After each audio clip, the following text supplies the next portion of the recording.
فاطمی سلسلہ خلافت جلد اول ایک منفرد مسلم ریاست کا قیام مصنفہ شینول جیوا باب 3 فاطمی ریاست کا عبوری دور امام القائم بامر اللہ علیہ السلام کا دور حکومت سن 934 عیسوی تا سن 946 عیسوی۔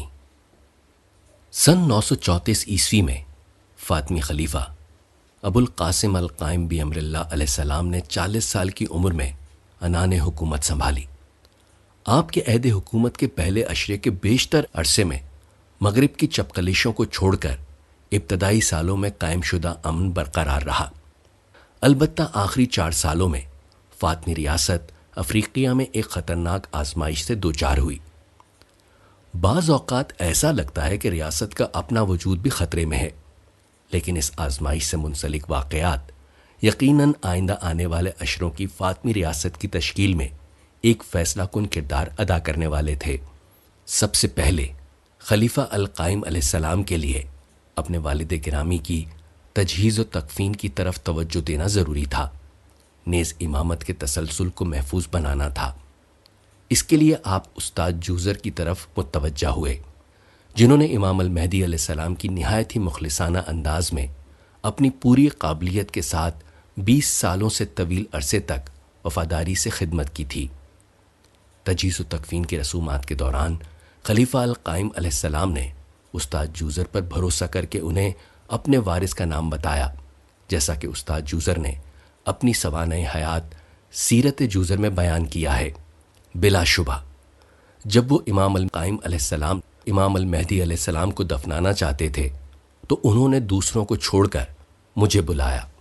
جب میں اکیلا ان کے پاس قبر کے کنارے کھڑا تھا اور وہ امام المہدی علیہ السلام کے جسد خاکی کو قبر میں اتارنا چاہتے تھے تو اس وقت انہوں نے فرمایا کہ اے جوزر، یہ امام کے ہونے والے جانشین حجت کے لیے جائز نہیں کہ وہ امام کو سپرد خاک کرے جب تک کہ وہ خود اپنا حجت نامزد نہ کر دے۔ اس طرح یہ میرے لیے جائز نہیں کہ جب تک میں اپنے حجت کا تقرر نہ کر لوں میں تم سے مطمئن ہوں۔ دوسروں کو چھوڑ کر تم پر بھروسہ کرتے ہوئے یہ بتاتا ہوں کہ میرے بیٹے اسماعیل میرے حجت اور وارث ہیں، لہٰذا ان کے حقوق کو تسلیم کرنا اور ان کے مرتبے کو اس وقت تک مکمل رازداری میں رکھنا جب تک کہ میں اللہ کی رضا اور اس کے منتخب کردہ وقت پر اس کا اعلان عوام میں نہ کر دوں۔ امام القائم علیہ السلام نے حجت متعین کرنے کے بعد اپنی توجہ امور خلافت پر مبذول کی۔ مغربی سرحدوں کا تحفظ اسپین اور شمالی افریقہ کو ایک دوسرے سے الگ کرنے والی تنگ آبنائے سے اندلس کے اموی حکمران بڑی ہوشیاری سے فاطمیوں کی ابھرتی ہوئی مستحکم طاقت کا جائزہ لے رہے تھے۔ ان کی الویوں سے مخاصمت کا سلسلہ ماضی میں حضرت امام علی علیہ السلام کے اس زمانے تک جاتا ہے جب امیر معاویہ، جو شام میں اموی گورنر تھے اور جنہوں نے امام علی علیہ السلام کے خلاف جنگ کا اعلان کر دیا تھا، اگرچہ یہ مخاصمت امام المہدی علیہ السلام کے دور میں کچھ حد تک تھم چکی تھی، لیکن امام القائم علیہ السلام کے دور حکومت میں امویوں اور فاطمیوں کے درمیان اس نے دوبارہ سر اٹھایا۔ فاطمی سلطنت کے مغربی علاقے جو موجودہ زمانے میں الجزائر اور مراکش کہلاتے ہیں، وہاں امویوں اور فاطمیوں کے درمیان رقابت نے ایک جنگ کی صورت پیدا کر دی۔ علاقائی قبائل اور خاندان خود کو امویوں کا حاشیہ بردار سمجھ کر ان قبائل سے جنگ پر تل گئے جنہوں نے فاطمیوں کی بیعت کی تھی۔ ان حالات میں مغربی سرحدوں کو محفوظ کرنے کے لیے سن 936 میں امام القائم علیہ السلام نے ایک نئے شہر کی تعمیر کا حکم صادر فرمایا۔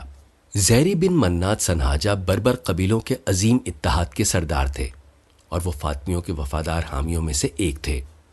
کئی نسلوں سے سنہاجہ اور زناتہ بربر قبائل ایک دوسرے کے ساتھ شدید دشمنی میں مبتلا تھے۔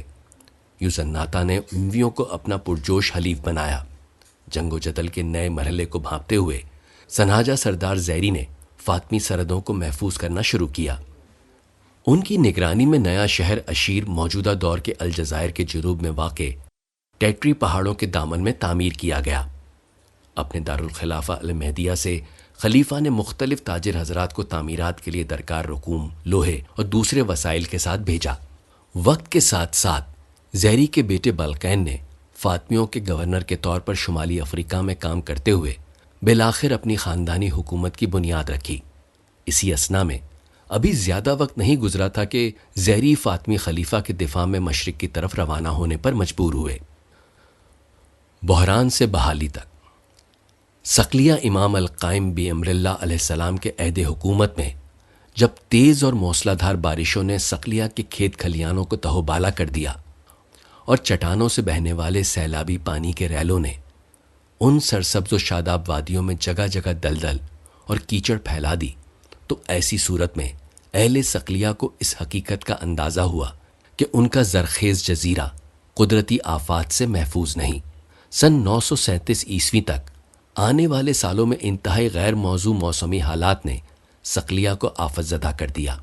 فصلیں خراب ہو گئیں، ہرے بھرے کھیت برباد ہو گئے، تجارت رک گئی اور 20 سالہ مستحکم دور کی بنیادیں ہلنے لگیں۔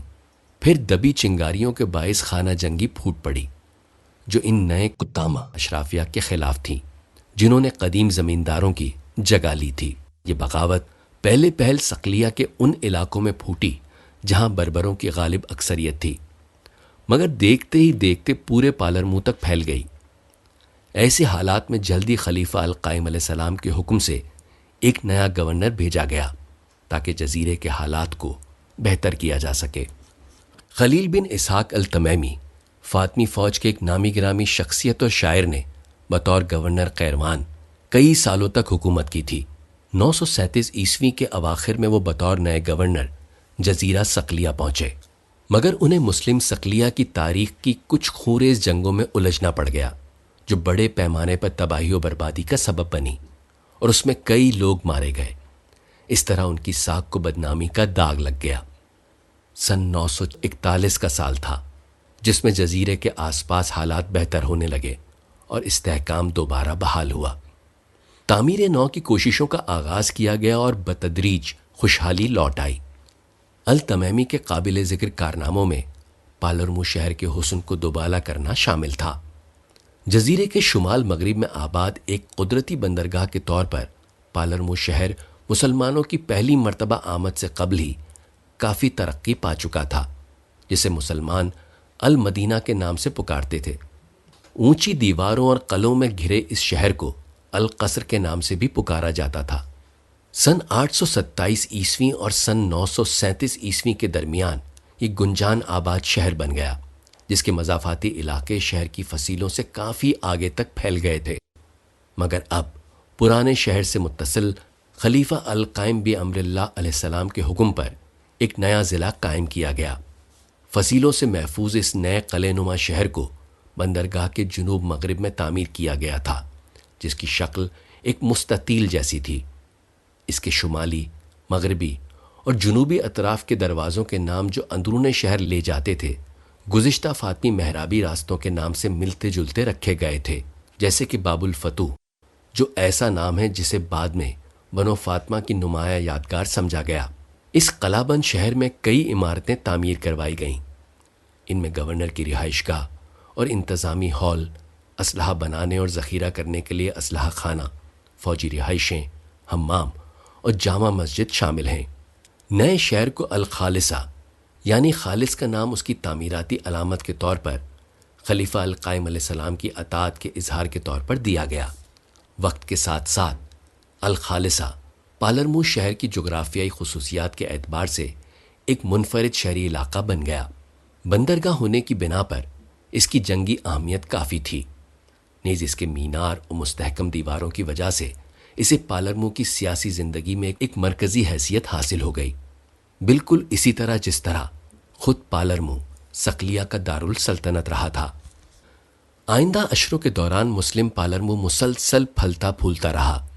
نئے اور کسی منصوبے کے بغیر پھیلتے اضلاع پرانے قصر اور نئے خالصہ شہر کے درمیان آباد ہوتے رہے، حتیٰ کہ یہ دونوں حصے مدغم ہو گئے۔ بہرحال صدیوں بعد بھی بحیثیت منطقہ الخاصہ کے اپنی امتیازی شناخت برقرار رہی۔ آج بھی جدید پالرمو کے خالصہ ضلع کا وہی نام ہے جو قدیم فاطمی مرکز کا تھا۔ خارجیوں کی بغاوت۔ سن 944 عیسوی کے موسم گرما میں امام القائم علیہ السلام کی حکومت کے 10ویں سال ایک سرمئی بالوں والے سادہ اور سفید لباس میں ملبوس معلم کو سر پر لمبی ٹوپی پہنے قیروان کے شمال میں واقع پہاڑی راستوں پر دیکھا گیا۔ ابو یزید النکاری اپنے عمر کے 60ویں برس میں تھے اور ان کا شمار اس علاقے کے سب سے زیادہ طاقتور انسانوں میں ہونے لگا تھا۔ ان کے پیچھے خارجی بربر قبائل کی ایک زبردست فوج تھی جس کا مقصد شمالی افریقہ سے فاطمی حکمرانی کو ختم کرنا تھا۔ مغربی افریقہ کے شہر طہارت سے تعلیم یافتہ ابو یزید بربر قبیلے سے تعلق رکھتا تھا جو اہل قطامہ کے دشمن تھے۔ اس نے فاطمیوں کے خلاف ایک مہم کے لیے اپنے حامیوں کی فوج بنائی۔ آنے والے 15 سالوں سے زیادہ عرصے کے دوران اندلس کے امویوں کی پشت پناہی سے ان باغیوں نے تقریباً نہ رکنے والی ایک تحریک کی صورت اختیار کر لی۔ خارجیوں کی ابتدا در حقیقت مسلمانوں کے درمیان پہلی خانہ جنگی کے ہنگامہ خیز واقعات سے ہوئی، جب قبائلی لوگوں کے گروہ نے جنگ صفین کے دوران علی ابن ابی طالب علیہ السلام کی فوج سے ناراض ہو کر علیحدگی اختیار کی۔ اگرچہ امام علی علیہ السلام نے جنگ میں خارجیوں کو شکست فاش دی، مگر یہ ایک خارجی قاتل کی ہی تلوار تھی جس نے سن 661 عیسوی میں آپ کو شہید کیا۔ بعد ازاں خارجیوں کے کئی حامی پیدا ہو گئے، بالخصوص بصرہ اور عمان میں، جہاں انہوں نے امامت کی اپنی الگ توضیح کی اور اس کا اعلان کیا۔ ان کے خیال کے مطابق امام بننے کے لیے واحد شرط تقویٰ ہے، نہ کہ خاندانی اور نسلی پس منظر۔ اس طرح انہوں نے امویوں کے دعوی خلافت کو رد کرنے کے ساتھ ساتھ علویوں کے اس دعوے کو بھی قبول نہیں کیا کہ فقط اولاد رسول صلی اللہ علیہ وآلہ وسلم ہی امت مسلمہ کی قیادت کر سکتی ہے۔ 7ویں اور 8ویں صدی عیسوی کے دوران خارجیوں کے عقائد نے شمالی افریقہ میں قبولیت حاصل کی۔ بربر قبائل جو امویوں کے زیر نگی رہتے ہوئے ان کے برتاؤ سے کافی تنگ تھے، خارجیوں کے مساویانہ سلوک کے نظریے سے بہت متاثر تھے۔ طہارت نامی قصبہ جو موجودہ الجزائر میں واقع ہے، میں خارجیوں نے امامت کا اپنا مرکز قائم کیا۔ اس علاقے میں ان کی حکومت کا خاتمہ سن 909 عیسوی میں دائی ابو عبداللہ اشعی کے ہاتھوں شکست پر ہوا۔ بعد ازاں سن 943 عیسوی میں لوگوں کی حمایت حاصل کرنے میں کئی سال گزارنے کے بعد خارجی ابو یزید النکاری نے پے در پے حملوں کا ایک سلسلہ شروع کر دیا، جس سے فاطمی حکومت حیران و ششدر رہ گئی۔ اکتوبر سن 944 عیسوی میں وہ قیروان پر قبضہ حاصل کرنے میں کامیاب ہو گئے۔ شہر کے سنی مالکی مسلک کے علماء، جن کا اختیار فاطمی حکومت کے آنے کے بعد مان پڑ گیا تھا، انہیں بھی فاطمی حکمرانی کو زیر کرنے کے لیے ایک موضوع اتحادی مل گیا۔ اس طرح انہوں نے بھی خارجی بغاوت کی حمایت کئی اہم نظریاتی اختلافات کے باوجود کر دی۔ سن 944 عیسوی تک ابو یزید کی افواج نے فاطمیوں کو بحیرہ روم کے ساحلوں کی طرف پیچھے دھکیل دیا۔ عرب دارالخلافہ المہدیہ نیز چند مضبوط قلعے ہی ان کے محفوظ تھے، جبکہ ایک کے بعد دوسرا فاطمی شہر دشمن کے قبضے میں جا رہا تھا، اور ایسا لگتا تھا کہ ابو یزیدی افواج اپنے سامنے واقع تمام شہروں پر قبضہ کر لیں گی۔ لیکن دارالخلافہ سے بہت دور ریاست کے حامی کچھ طاقتور لوگ سیسا پلائی دیوار کی مانند تباہی کو روکنے کے لیے اٹھ کھڑے ہوئے۔ ابو یزیدی بغاوت کے موقع پر خارجیوں کی پیش قدمی روکنے میں ایک سب سے بڑی مضبوط رکاوٹ ٹیونس کے گورنر حسن الکلبی تھے۔ الحسن بن علی الکلبی، جو اپنا سلسلہ نسب قدیم و مشہور عرب قبیلے بنو کلب سے جوڑتے تھے، فاطمی اقتدار میں ایک جانی مانی شخصیت تھے۔ 10 سال قبل ان کے والد علی الکلبی جزیرے کی بار بار ہونے والی خوریز خانہ جنگیوں میں فاطمیوں کے لیے لڑتے ہوئے صقلیہ میں شہید ہو گئے تھے۔ اب جبکہ فاطمی علاقے خطرے سے دوچار تھے، الحسن الکلبی نے مشرق کی جانب واقع قسطنطنیہ پر لشکر کشی کی۔ اس بغاوت کے دوران انہوں نے عرب اور قطامہ دونوں قبائل کے سپاہیوں کی قیادت کرتے ہوئے اہل قطامہ کے شہر اور قرب و جوار کے علاقوں کا دفاع کیا۔ جلد ہی خارجی حملہ آوروں کے قدم اکھڑ گئے اور الحسن نے ان پر کاری ضرب لگاتے ہوئے اپنے گھڑ سواروں کے ساتھ مغرب کی جانب واقع شہر باجا پر قبضہ کر لیا۔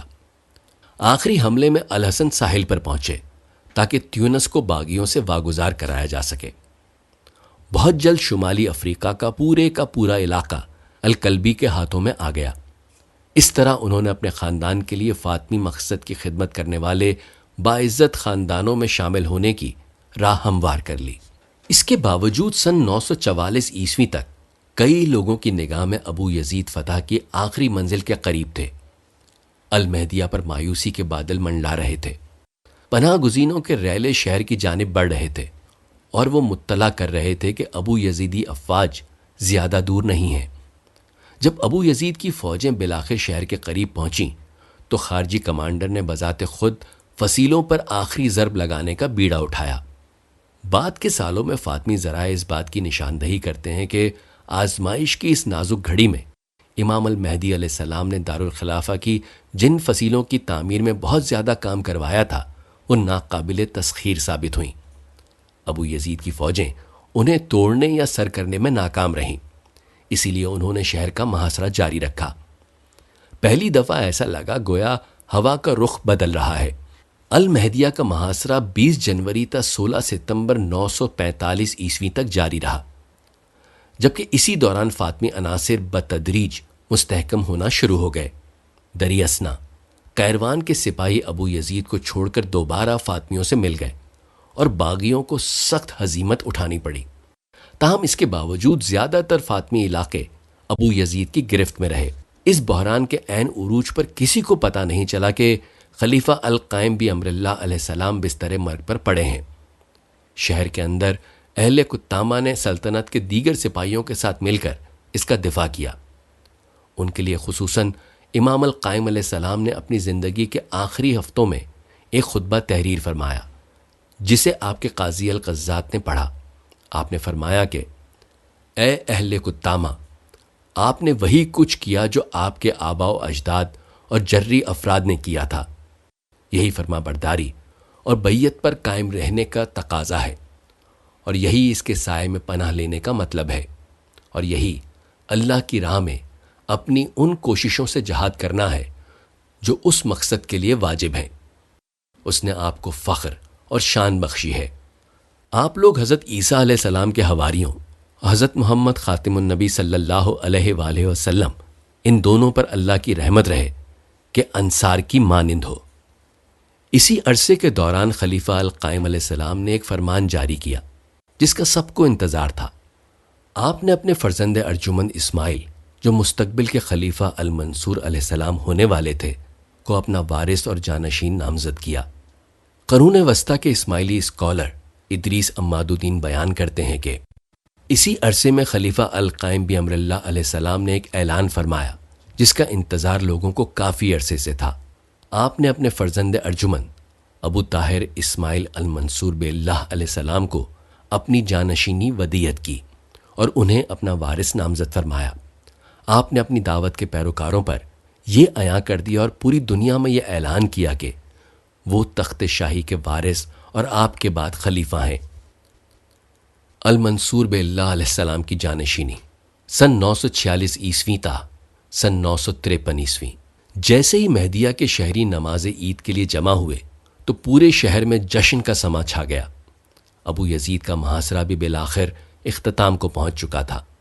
اگلے امام المنصور باللہ علیہ السلام اپنے محل سے نمودار ہوئے، جو اپنے شہزادوں، بھائیوں، پیروکاروں، سرکاری اہلکاروں اور دیگر ملازمین کے درمیان گھرے ہوئے تھے۔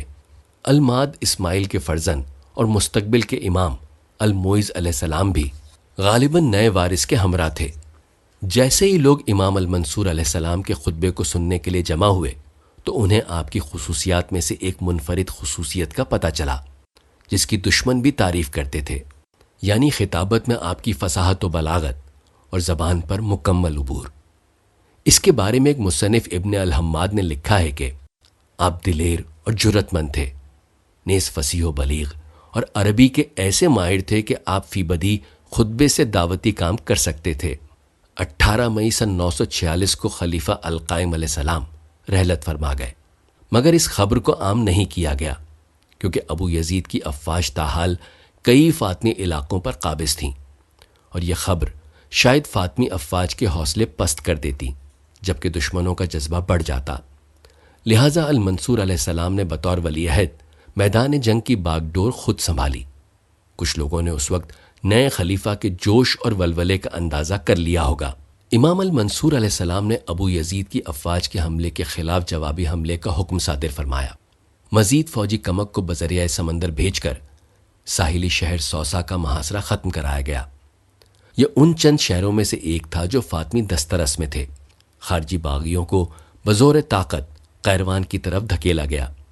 ابو یزید کی حیرانی تب بڑھی جب اہل قیروان نے شہر کے دروازے ان کے لیے بند کر دیے۔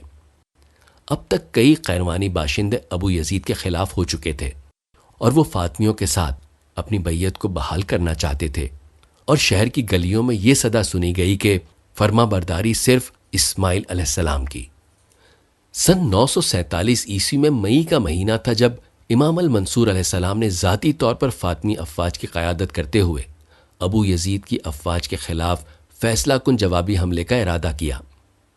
اس وقت قیروان کے جنوب میں واقع میدان جنگ میں فاطمی اور خارجی افواج ایک دوسرے کے سامنے خیمہ زن تھیں اور حملہ کرنے کے لیے حکم کی منتظر تھیں۔ جولائی میں خارجیوں نے فاطمی کیمپ پر حلہ بول دیا۔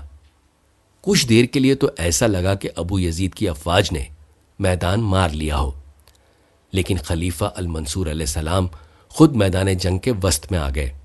انہوں نے اپنے ذاتی محافظوں کو اپنا چھتر نیچے کرنے سے روکا، جس سے ان کی پوزیشن کا پتہ لگتا تھا۔